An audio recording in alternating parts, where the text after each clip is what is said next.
Hello दोस्तों, जय हिंद। कैसे हैं आप सब? उम्मीद करते हैं कि आप सभी लोग स्वस्थ होंगे, मस्त होंगे और जहां भी होंगे अपने अपने पढ़ाई में व्यस्त होंगे। एक बार फिर से आप सभी का स्वागत करते हैं आपके अपने YouTube channel RS education academy पर। आप लोगों ने पीछे हम लोगों को बहुत सारा प्यार दिया, उसके लिए तहे दिल से शुक्रिया।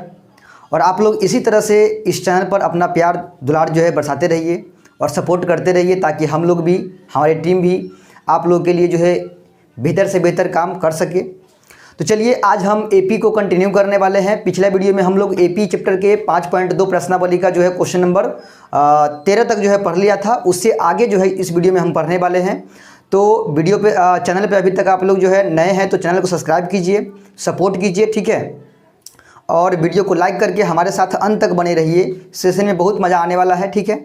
अगर मज़ा नहीं आएगा तो आप लोग वीडियो देखना छोड़ दीजिएगा, ठीक है। जहाँ से आपका इच्छा करे वहाँ से आप चले जाइएगा। तो प्लीज़ आप लोग जो है बस थोड़ी देर पेशेंस रखकर इस वीडियो को देखिए। जितने भी क्वेश्चन हम लेने वाले हैं वो सभी क्वेश्चन आपको 100% जो है समझ में आएगा, ठीक है। और पूरी तरह से कोशिश करेंगे कि आपके दिमाग में वो फिट हो जाए। तो चलिए शुरू करते हैं बिना देरी के। देखिए, आज हम पढ़ने वाले हैं क्वेश्चन नंबर 14, ठीक है। 13 तक हमने कवर किया था। क्वेश्चन नंबर 14 जरा आप देखिए क्या कह रहा है। क्वेश्चन 14 क्वेश्चन कह रहा है कि 0 और 250 के बीच के 4 के कितने गुणज है। 0 नहीं है, 10 है। 10 और 250 के बीच में 4 के कितने गुणज है। देखिए, गुणज क्या होता है उसको पहले समझना पड़ेगा आपको, ठीक है। सवाल ये पूछा है कि 10 से लेकर 250 के बीच 4 के कितने गुणज है, ये हमसे पूछा है, ठीक है। सबसे पहली बात यहाँ पर आप देखिए, गुणज का अर्थ हम आपको बता रहे हैं। गुणज का मतलब क्या होता है? गुणज का मतलब होता है गुना, ठीक है। जैसे कि मान लीजिए 4 का गुणज पूछा है ना, तो 4 का गुणज कौन कौन सी संख्या होगा। 4 का गुणज अगर पूछा है तो 4 का गुणज कौन कौन सी संख्या होगा। तो 4 का गुणज होगा, देखिए, 4 गुना 1, 4 गुना 2, ठीक है, 4 गुना 3, ठीक है। यानी 4 से जितना भी आप गुना कीजिए वो सभी क्या कहलाएगा? 4 का गुणज कहलाएगा। 4 से अगर आप 4 में करते हैं, 4 में 5 से गुना करते हैं, ठीक है, 4 में 12 से गुना करते हैं, 4 में 18 से गुना करते हैं, ठीक है। तो देखिए, 4 में 1 से गुना करेंगे 4, 4 में 2 से करेंगे 8, 4 में 3 से करेंगे 12, 4 में 4 से करेंगे 16, 4 पंचे 20, ठीक है। फिर 12 चौका 48 हो जाएगा, 18 चौक 72 हो जाएगा। यानी कि ये सभी संख्या जो हम लिखे हैं ना, ये सभी 4 के गुना करने पर आ रहा है। इसका मतलब ये सभी संख्या 4 का गुणज कहलाएगा, ठीक है। तो सवाल हमसे क्या पूछा है कि बताइए 10 से 250 के बीच में कितने 4 के गुणज है। 4 के कितने गुणज है उसको गिनती करके बताइए। तो बड़ा सिंपल क्वेश्चन है। देखिए, एपी में हम पहले भी बोल चुके हैं आप लोगों को और आज भी बोल रहे हैं कि एपी एक ऐसा चैप्टर है जिसको आप हाथ से, यानी कि इस तरह से जोड़ के, उंगली पर जोड़ के इसका आंसर आप निकाल सकते हैं। अब कैसे कहिएगा, तो देखिए हम आपको बताते हैं। 10 और 250 के बीच में होना चाहिए गुणज, ठीक है। तो आप देखिए, 4 का गुणज शुरू कहाँ से होता है? 4 का गुणज शुरू होता है 4 इकाई 4 से, ठीक है। फिर 8, फिर उसमें 4 जोड़ते चले जाइए, 4 जोड़ते चले जाइए तो आपका अगला निकलते चला जाएगा, ठीक है। यानी पहाड़ा बनाना एक तरह से, 4 का पहाड़ा ही 4 का गुणज कहलाता है, ठीक है। लेकिन पहाड़ा तो 4 दाही के 40, 10 तक सीमित रहता है, लेकिन उससे आगे 11 से गुना कीजिए 4 में, 12 से गुना कीजिए 4 में, 13 से गुना कीजिए 4 में, वो सभी जो है 4 का गुणज ही कहलाएगा, ठीक है। यानी अनंत होता है, एगो दूगो नहीं, अनंत बोल सकते हैं कि 4 के गुणज होता है। लेकिन हमको खोजना है 10 से लेके 250 के बीच कितने गुणज है 4 का, उसको केवल गिनती करके बता देना है, कहानी खत्म है। 10 से आगे होना चाहिए, 10 से पीछे नहीं होना चाहिए। देखिए, 4 का पहला गुणज कौन होता है? 4 होता है, तो 4 को नहीं लेना है क्योंकि 10 से ये कम है। उसके बाद दूसरा गुणज होता है 8, 4 का दूसरा गुणज 8 होता है, ये भी 10 से कम है तो इसको भी नहीं काउंट करना है। देखिए, 10 से पार होना चाहिए, तो 10 के पार कौन है पहला गुणज? तो वो 12 है। यानी कि पहला 4 का गुणज कौन होगा? 10 के पार वाला, तो वो 12 होगा। यानी कि 4 का पहला गुणज 10 के बाद 12 होगा, ठीक है, 12। उसके बाद आगे कौन होगा? तो 16, उसके आगे 20, उसके आगे देखिए 4 4 बढ़ते जाएगा, तो 20 के बाद हो जाएगा 24, 24 के बाद 28, 28 के बाद 32, 32 के बाद 36। इसी प्रकार से आप 250 तक जो है लिख लीजिएगा कौन कौन सी संख्याएं होती है। उसके बाद आपको क्या करना है, सबको गिनती करके जवाब आपका आंसर आ जाएगा, ठीक है। गिनती करके आप बता दीजिए कि आंसर इसका इतना है। तो चलिए इसको हम बनाते हैं। तो सबसे पहले यहाँ लिखेंगे, इसको हम बनाने के क्रम में सबसे पहले यहाँ लिखेंगे, क्वेश्चन नंबर 14 है, लिखेंगे चूँकि 10 से 250 के बीच, 10 से 250 के बीच, ठीक है, 50 के बीच 4 का गुणज, 4 का गुणज, ठीक है, 4 का गुणज हमको लिखना है, 4 का गुणज।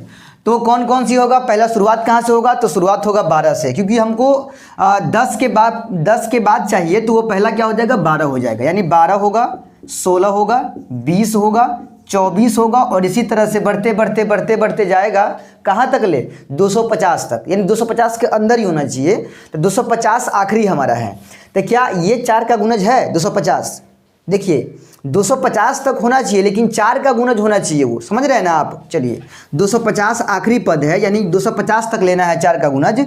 तो 250 में हम भाग देंगे 4 से। देखिए 4 छक्के 24, ठीक है, 1 0, 4 दूना 8। अब बताइए 2 बच रहा है शेषफल। कितना बच रहा है शेषफल? 2 बच रहा है शेषफल। यानी कि 250 4 का गुणज नहीं है। क्यों? क्योंकि भाई साहब ये 4 से नहीं कट रहा है। तो ये आखिरी पद 250 तक लेना है, जिसमें 250 शामिल नहीं होगा। क्यों? क्योंकि 250 4 का गुणज नहीं है, 4 से कट ही नहीं रहा है। तो फिर कितना होगा आखिरी पद? तो आखिरी देखिए क्या होगा, जो 2 शेष आया है ना, इसको क्या कीजिए? 250 में से कम कीजिए, तो कितना हो जाएगा? 248। यानी आखिरी हमारा हो जाएगा 4 का गुणज कौन होगा? 248। ये 4 से कटने वाला है। 250 के अंदर तक जो है आखिरी पद 4 का गुणज कौन होगा? 248 होगा। अगर आप बैक आते हैं तो 4 कम करते चले जाइए, यानी 244, ठीक है, फिर 240, इसी प्रकार से पीछे आ जाइए। यानी हमको केवल आखिरी पद निकालना है। आखिरी पद निकाल लेते हैं, तो वो क्या है? 248 है। आखिरी पद क्या है? 248 है। अब हम आसानी से बता सकते हैं कि 10 से लेके 250 के बीच 4 का गुणज कितना है। देखिए सबसे पहली बात, a कितना है इसमें? तो a यानी कि पहला पद 12 है, ठीक है। d के लिए क्या करेंगे? a2 माइनस a1 का इस्तेमाल करेंगे। a2 का मान यानी 16 है, माइनस a1 का मान 12 है। 16 में से 12 गया तो 4 बच गया, ठीक है। अब इसका लास्ट पद 4 का गुणज कौन है? तो वो 248 है, ठीक है। लास्ट 4 का गुणज कौन है? 248। तो ये लास्ट पद हमारा हो गया। तो लास्ट पद को हम क्या मानते हैं? एनवा पद, और एनवा पद को हम an से सूचित करते हैं। यानी कि an का मान कितना हो जाएगा? 248। an का मान कितना हो जाएगा? 248 हो जाएगा, ठीक है। an का मान 248 हो जाएगा। अब देखिए यहाँ आप लिख भी सकते हैं एक लाइन। क्या लिख सकते हैं? यहाँ लिख सकते हैं माना कि 10 से 250 के बीच 4 का n गुणज है। 4 का n गुणज है, यानी गुंजों की संख्या क्या है? n मान लिए, ठीक है। यानी 10 से 250 के बीच 4 के कितने गुणज हैं? तो हम मान लिए कि वो n है, ठीक है। उसकी संख्या कितनी है? तो n है। तो इसका अंतिमा पद क्या है? लास्ट वाला पद 248 है, तो उसको हम लिखेंगे चूंकि an बराबर 248, ठीक है। अच्छा an का सूत्र क्या होता है? an का सूत्र होता है a plus n minus 1 into D. तो वही यहाँ लगाएंगे हम, a plus n minus 1 into D बराबर 248, ठीक है। अब क्या करना है? a और d का मान हम यहाँ निकाले हैं, वो सभी मान यहाँ पुट करेंगे और n का मान आराम से निकाल लेंगे, ठीक है। देखिए इसको यहाँ बनाते हैं, ध्यान से देखिएगा। देखिए a का मान कितना निकाले हैं? तो a का मान 12 है। तो यहाँ पर क्या है? पहले a है ना फार्मूला में, तो a का मान 12 रखेंगे प्लस में, फिर n माइनस 1 है तो n का मान मालूम नहीं है, तो n माइनस 1 जेना कितना इंटू d का मान कितना निकाले हैं? तो वो 4 निकाले हैं, और बराबर के उस पार कितना है? 248 है। 248 248, ठीक है। इसको मिटा देते हैं, आप लोग समझ गए ये सब। देखिए अब यहाँ पे क्या करना है? 12 प्लस 4 को हुलका लेते हैं इसमें। 4 में n से गुना करेंगे 4n, माइनस 4 में 1 से गुना करेंगे 4 बराबर 248। अब देखिए 12 में से 4 को घटाएंगे तो कितना बचेगा? तो बच जाएगा 8 प्लस में 4n बराबर में 248। अब करना क्या है? तो 4n को इधर ही रखना है, 8 को धक्का लगाना है, तो 4n इधर ही रहेगा। उधर 248 पहले से है, 8 को धक्का मारेंगे तो माइनस में 8 हो जाएगा। अब ये 4 जो है ना n के साथ गुना में, इसको भी उस पर ले जाते हैं, तो इधर बचेगा केवल n। 248 में से 8 गया तो बच जाएगा 240। अब ये 4 गुना में है, इधर आएगा तो बट्टा के नीचे 60 बार में कट गया, यानी कि n का मान निकल गया 60। अब आप बताइए n हम किसको माने थे? तो n माने थे कि 10 से लेकर 250 के बीच 4 के गुंजों की संख्या कितनी है? n है। तो n का मान कितना आया है? 60 आया है। इसका मतलब 10 से लेकर 250 के बीच 4 के कितने गुणज है? तो वो है 60, ठीक है। तो यहाँ हिंदी लिखना है एक लाइन, अतः 10 से 250 के बीच, 10 से 250 के बीच, ठीक है, 4 का 60 गुणज है। 60 गुणज है, यानी 60 गो ऐसे संख्या है जो 4 से कटने वाले हैं। बात तो वही हुआ, ठीक है। 4 का गुणज मतलब कटने वाला 4 से, ठीक है, वही हुआ। चलिए तो उम्मीद करते हैं कि आपको ये क्वेश्चन समझने में कोई दिक्कत नहीं हुआ होगा। चलिए आप लोग इसको छाप लीजिए, ठीक है, या स्क्रीनशॉट ले लीजिए। तो आगे बढ़ते हैं, इसका क्वेश्चन नंबर देखते हैं। क्वेश्चन नंबर इसका 15, ठीक है। 15 किस प्रकार से बनेगा, वीडियो में बने रहिए अंत तक। देखिए सवाल नंबर 15 क्या कह रहा है। 15 में लिखा हुआ है कि n के किस मान के लिए दोनों समानांतर श्रेणियों, एक श्रेणी है 63, 65, 67 डॉट डॉट डॉट, और एक है 3, 10, 17, डॉट डॉट डॉट के इनमें पद बराबर होंगे, ठीक है। यहाँ दो समानांतर श्रेणी दिया हुआ है, कह रहा है कि दोनों समानांतर श्रेणी के कौन सा पद बराबर होगा, ठीक है, कौन सा पद बराबर होगा, ठीक है। तो उसके लिए जैसे सवाल ऐसा है इस प्रकार से, जैसे एग्जाम्पल को हम अगर आपको एग्जाम्पल देके समझाए तो इस प्रकार से है। जैसे मान लीजिए केपी है 2, 4, 6, 8, 10, 12, 14 डॉट डॉट डॉट, और एक एपी है 5, 10, 15, 20 डॉट डॉट डॉट, ठीक है। अब दो अलग अलग एपी है, ठीक है। तो सवाल में क्या पूछा है कि दोनों एपी का जो है एनमा पद बराबर होगा, एनमा पद बराबर होगा, ठीक है। वही पूछा है कि कौन सा पद दोनों एपी के बराबर है, ठीक है। जैसे कि इस एपी में एक पद देखिए 10 है, इस एपी में भी एक पद 10 है, लेकिन गड़बड़ क्या है कि गड़बड़ ये है कि इस एपी में ये 10 जो है 1, 2, 3, 4, 5 नंबर पे आता है, यानी ये 5वां पद है, और इस एपी में जो 10 है वो 2 नंबर पे आता है, ठीक है। यही गड़बड़ है। लेकिन आना क्या चाहिए, दोनों एपी में ये 10 आ रहा है, लेकिन आना क्या चाहिए, आना चाहिए एक ही नंबर पर। जैसे 5 नंबर पर अगर 10 आया है ना इस एपी में, तो इस एपी में भी 5 नंबर पर 10 आना चाहिए, ठीक है। वही सवाल पूछा है कि n के किस मान के लिए दोनों एपी का एनमा पद बराबर है। पद तो बराबर है लेकिन एक ही पद बराबर है दोनों का। जैसे उसमें जो संख्या यानी कि जो पद 5वें नंबर पर है, इसमें भी वही पद 5वां नंबर पर होना चाहिए, ठीक है। सवाल ये पूछ रहा है। यहाँ 2 एपी दिया हुआ है, दोनों को हम यहाँ बोर्ड पर लिख के आपको समझाते हैं। देखिए एक एपी लिखा हुआ है, एक एपी क्या है 63 है, 63, ठीक है, 65, 67 और डॉट डॉट डॉट, और एक एपी अपना है 3, 10, 17 डॉट डॉट डॉट, ठीक है। 2 एपी है। ये दोनों एपी आगे की तरफ बढ़ते बढ़ते जाएगा तो कहीं ना कहीं पर आके दोनों का जो पद होगा वो बराबर आ जाएगा, ठीक है। बराबर आने का मतलब हुआ कि 10, 10 इस तरह से बराबर आ जाएगा, ठीक है। तो वही हमको पता लगाना है कि कौन सा नंबर का पद जो है दोनों एपी के बराबर होगा, ठीक है। चलिए तो सबसे पहली बात, ये पहला एपी है तो यहाँ लिखेंगे इसमें ए जो होगा, इसमें जो पहला पद होगा उसको ए लिखेंगे, कितना 63 हो जाएगा, ठीक है। और डी के लिए क्या करेंगे A2 माइनस A1, ठीक है। A2 का मान कितना है 65 है, माइनस A1 का मान 63 है, घटाइएगा कितना बचेगा 2 बचेगा। यानी इस एपी में, यानी पहले वाले एपी की बात करें तो A का मान 63, D का मान 2 निकल गया। सेम तरह से हम क्या करेंगे दूसरे एपी में भी निकाल लेंगे A और D का मान। देखिए दोनों एपी का पहला पद अलग अलग है, तो इसके एपी को हम पहला पद को A डैश मान लेते हैं, नहीं तो बाद में भुतलाने का चांस है। क्योंकि भाई A बोलिएगा तो आप 63 का मान बोलिएगा कि इसमें A का मान 3 बोलिएगा, गड़बड़ हो जाएगा। इसीलिए इसको A डैश के नाम से जानेंगे और उसको A के नाम से जानेंगे, ठीक है। और D के लिए क्या करेंगे A2 माइनस A1 का प्रयोग करेंगे। A2 का मान इसमें 10 है, माइनस A1 का मान 3 है, 10 में से 3 गया तो कितना बच गया 7, ठीक है। तो ये पहला एपी का, ये दूसरा एपी का मतलब AD दोनों का निकाल दिए, ठीक है। इसको इसके D को D डैश मान लेते हैं, इसके A को माने पहला पद को A, इसके पहला पद को A डैश, इसके सार्व अंतर को D, इसके सार्व अंतर को D डैश, ताकि दोनों में फर्क हमको मालूम चल सके, ठीक है। चलिए अब हमसे क्या पूछा है कि दोनों एपी का एनमा पद बराबर है n के किस मान के लिए, यही पूछा है ना। तो चलिए मान लेते हैं, यहाँ लिखेंगे माना कि, ठीक है, हाँ माना कि, चाहे छोड़ दीजिए, मानिए नहीं, इसमें सीधे पूछ रहा है क्या दोनों एपी का एनमा पद बराबर है, दोनों एपी का एनमा पद बराबर है। यानी आगे जाके n नंबर का पद नहीं पता है तो कह रहा है n नंबर का पद दोनों का बराबर है, ठीक है। यानी कि इस एपी का एनमा पद an, ठीक है, और इस एपी का एनमा पद, इसको भी इसके मतलब इस एपी के भी एनमा पद को हम an बोलेंगे ना, लेकिन A डैश n बोल दीजिए इसको, ठीक है।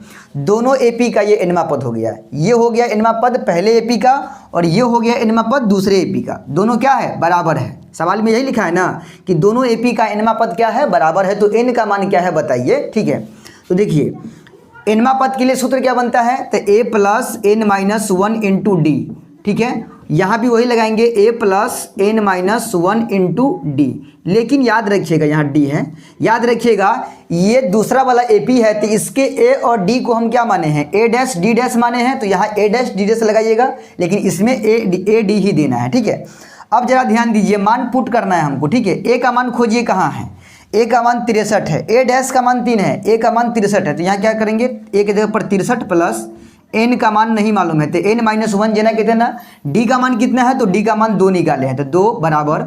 अब ए डैश की बात करें दूसरा वाला एपी में आइए, ए डैश का मान 3 है तो 3 प्लस एन का मान नहीं मालूम है तो n minus 1 into D dash का मान कितना है, तो वो 7 है, तो यहाँ पर क्या करेंगे 7 रख देंगे। ठीक है, चलिए 63 प्लस 2 को हुलका लीजिए, इसमें 2 से n में गुना करेंगे 2n माइनस 2 में 1 से गुना करेंगे तो क्या होगा 2 होगा, बराबर 3 जना कहते हैं ना प्लस 7 को हुलकाइए, 7 में n से गुना करेंगे 7n, फिर माइनस 1 में गुना करेंगे 7 से तो 7।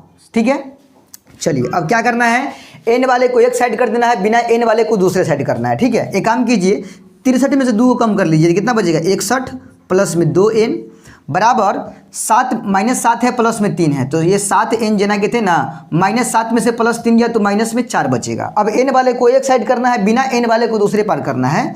चलिए ये 2n पहले से इधर है, 7n को खींच के लाइए इस पार, तो माइनस में आएगा 7n बराबर को उस पार माइनस 4 पहले से है, इधर से बिना n वाला 61 है, इसको धक्का लगाइए, प्लस में है तो माइनस में 61 होगा। अब इधर माइनस 7n में से प्लस 2n चला गया तो माइनस में बचेगा 5n बराबर माइनस 61 और माइनस 4 दोनों को जोड़िएगा तो माइनस में 65 हो जाएगा। अब माइनस से माइनस काट दिए दोनों पार, 5 गुना में है n के साथ, इधर आएगा तो 65 के बट्टा के नीचे जाएगा 5, काटेंगे तो 13 बार में कट जाएगा। कितना बार में कटेगा 13 बार में, यानी कि n का मान कितना निकल गया 13 निकल गया। ठीक है, तो यहाँ हम लिख सकते हैं इसीलिए n बराबर क्या निकल गया 13। ठीक है, यानी हम कह सकते हैं कि दोनों एपी का 13 नंबर का जो पद होगा ना वो बराबर है, यानी इसका भी 13वां पद और इसका भी 13वां पद, दोनों का 13वां पद जो आएगा ना वो बराबर ही आएगा। कैसे आपको दिखाते हैं, देखिए जरा यहाँ पर देखिएगा, हम एग्जाम्पल आपको दिखाते हैं।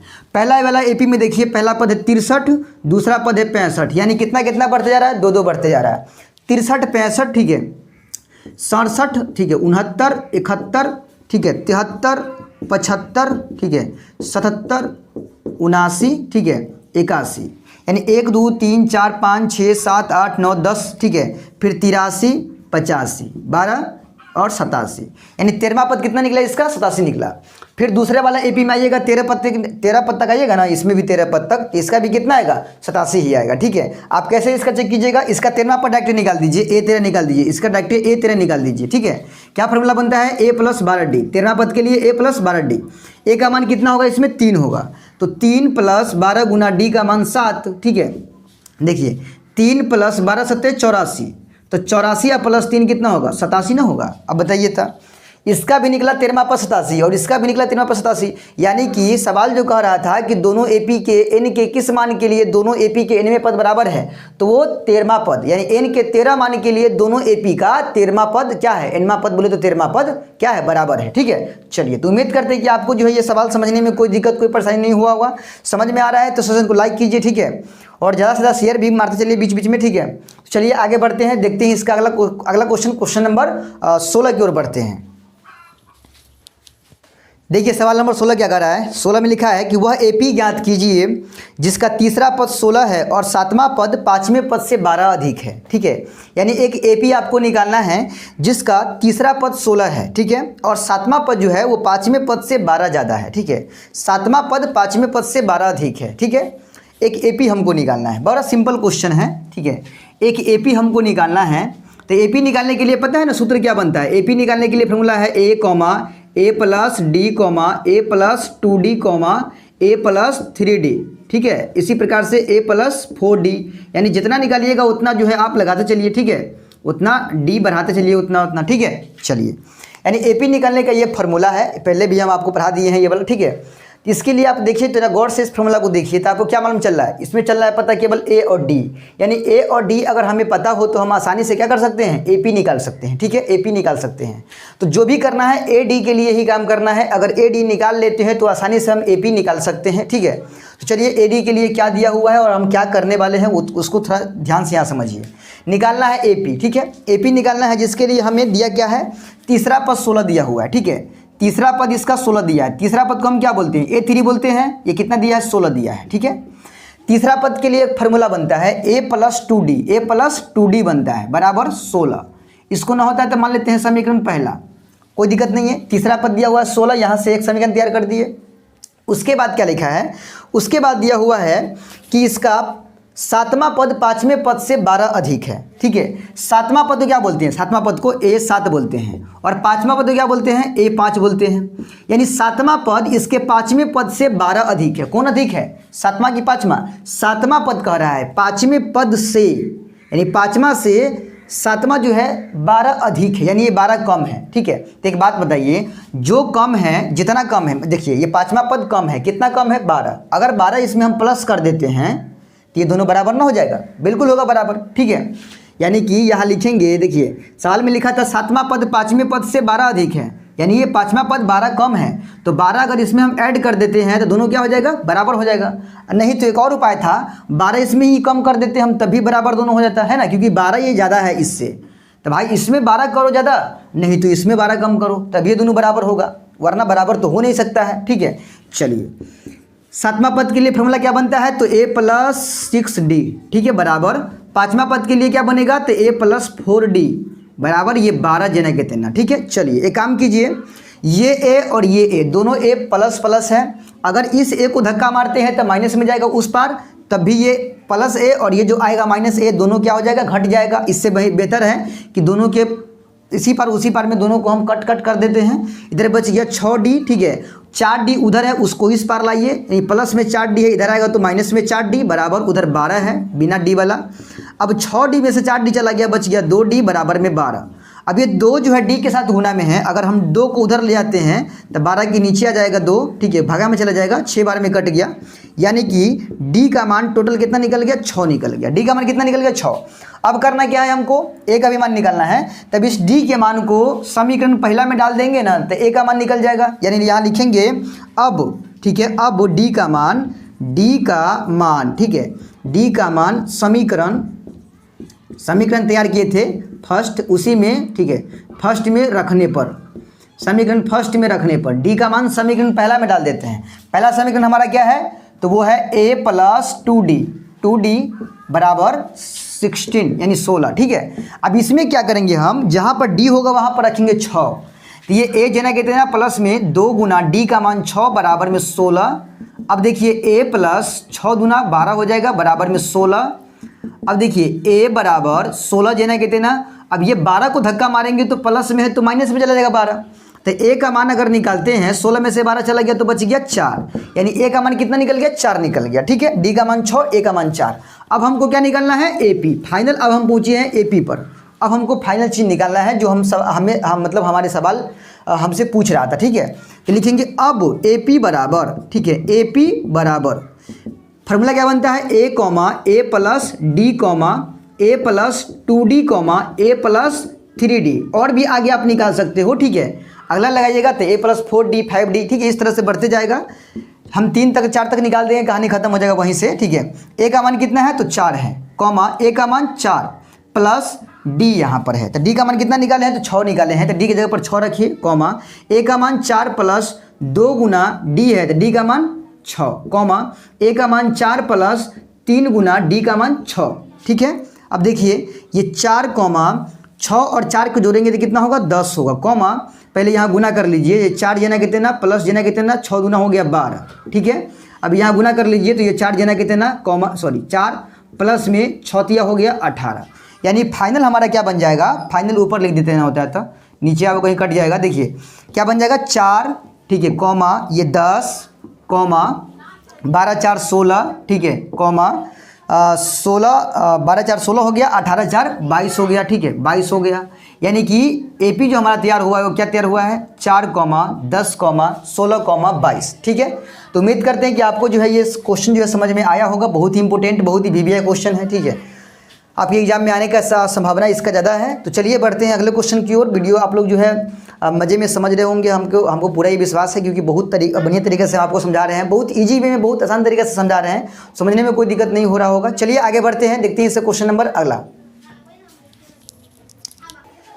देखिए क्वेश्चन नंबर अगला क्या कह रहा है? क्वेश्चन नंबर 17 है कि AP दिया है 3, 8, 13, ... आखिरी पद दिया है 253, ठीक है। अब इसमें कह रहा है कि इसके अंतिम पद से 20वां पद ज्ञात कीजिए, ठीक है। अंतिम पद से 20वां पद निकालना है, ठीक है। एक AP दिया हुआ है, AP हम यहाँ लिख लेते हैं। देखिए AP दिया हुआ है 17 नंबर में, AP दिया है 3, 8 कॉमा, ठीक है, 13 comma dot dot dot dot 253 इसका आखिरी पद है। और सवाल पूछा है कि इसके अंतिम पद से इधर यानी प्रथम पद की ओर 20वां पद आपको निकालना है। ठीक है, जैसे एक बात हम आपको बता रहे हैं, ज़रा गौर से यहाँ देखिएगा। ये सवाल MVVI है। ये सवाल जो है आपके एग्ज़ाम में इस बार पूछा है 2023 के एग्ज़ाम में। ठीक है, इसीलिए इम्पोर्टेंट हो जाता है सवाल ये। ठीक है, देखिए सवाल क्या पूछा है कि इसके अंतिम पद से 20वां पद निकालना है। यानी कि इस तरह से, जैसे मान लीजिए एक AP है 2 कॉमा 4 कॉमा 6 कॉमा 8, ठीक है, dot dot dot dot dot यहाँ लिख दिए 50। ठीक है, अब आखिरी पद इसका 50 से आप पूछ देगा कि इसके अंतिम पद से पीछे जाना है हमको, आगे नहीं जाना है। ठीक है, अंतिम पद से अगर 5वां पद निकालना होगा तो हम क्या करेंगे। देखिए इसका आखिरी पद क्या है 50 है, तो इसके पीछे वाला पद क्या होगा। तो ज़रा आप इस पैटर्न को फॉलो कीजिए। तो क्या है, इस पैटर्न को फॉलो करने से हमको ये मालूम चल रहा है कि हर एक पद अपना आगे वाले पद से 2 कम है। यानी कि इससे 2 ये ज़्यादा है, इससे 2 ज़्यादा है, ये इससे 2 ज़्यादा ये है। यानी कि 2 बढ़ते बढ़ते बढ़ते बढ़ते जा रहा है। यानी कि आगे वाला पद अपना पीछे वाले पद से ज़्यादा है, कितना 2। ठीक है, ये वाला पद जो है अपना इस वाले पद से 2 बेसी है। इसका मतलब है कि ये वाला पद जो है इससे 2 कम है। ये भी तो कर सकते हैं ना कि इससे ये 2 कम है, इससे ये 2 कम है, इससे ये 2 कम है, ये भी तो कर सकते हैं ना हम। तो अगर उल्टा आते हैं आप तो कम करते आना पड़ेगा, अगर सीधा आप जाते हैं तो वहाँ प्लस प्लस करना पड़ेगा। बात समझ में आ रही है, प्लस प्लस करना पड़ेगा, और पीछे आते हैं तो 2 माइनस करना पड़ेगा।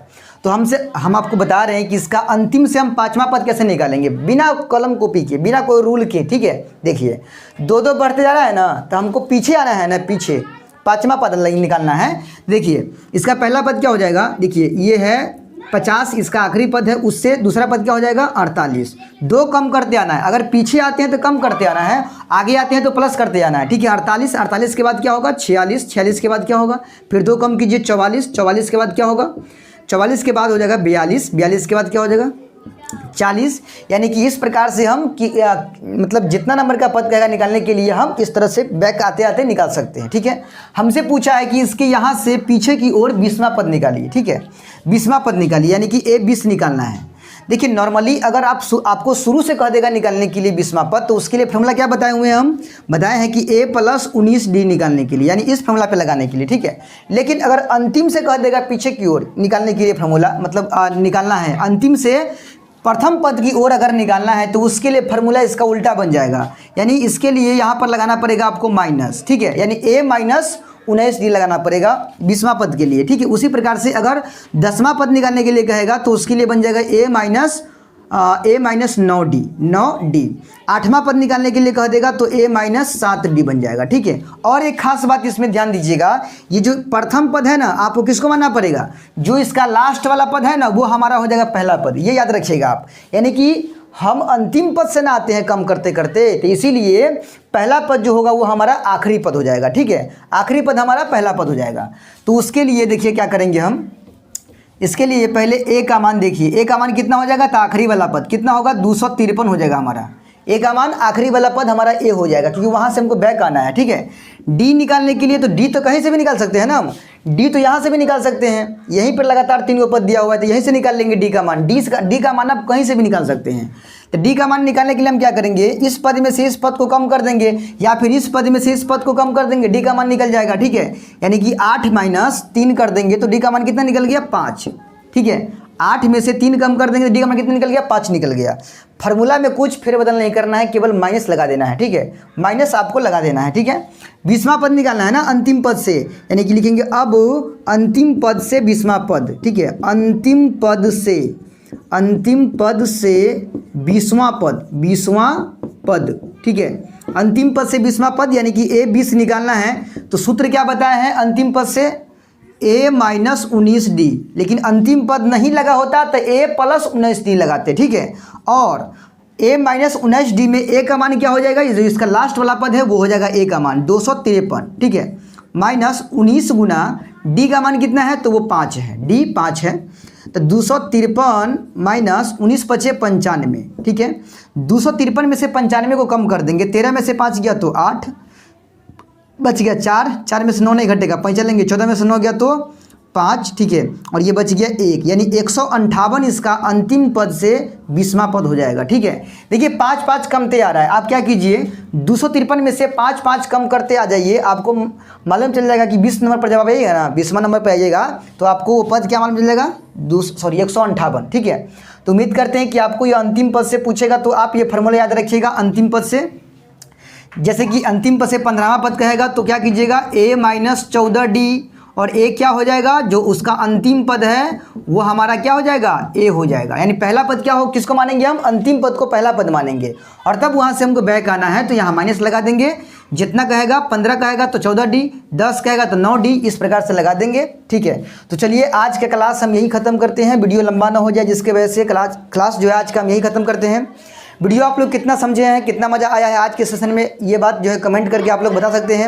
अगर कोई त्रुटि हुआ है हमसे पढ़ाने में तो आप ये भी कमेंट करके हमें सलाह सुझाव दे सकते हैं। इसके लिए हमारा कमेंट बॉक्स पूरा खुला हुआ है। ठीक है, या फिर हमारे डिस्क्रिप्शन में नंबर है, आप पर्सनली हमको कॉन्टेक्ट कर सकते हैं। अगर कोई हमसे त्रुटि होता है तो आप हमें सलाह सुझाव दे सकते हैं। ठीक है, बाकी वीडियो कैसा लगा है ये हमें कमेंट करना ना भूलें, कमेंट में बताइए कि कैसा लगा वीडियो। सपोर्ट कीजिए हम लोगों को ताकि हम लोग भी आप लोगों के लिए और बेहतर से बेहतर कर सकें।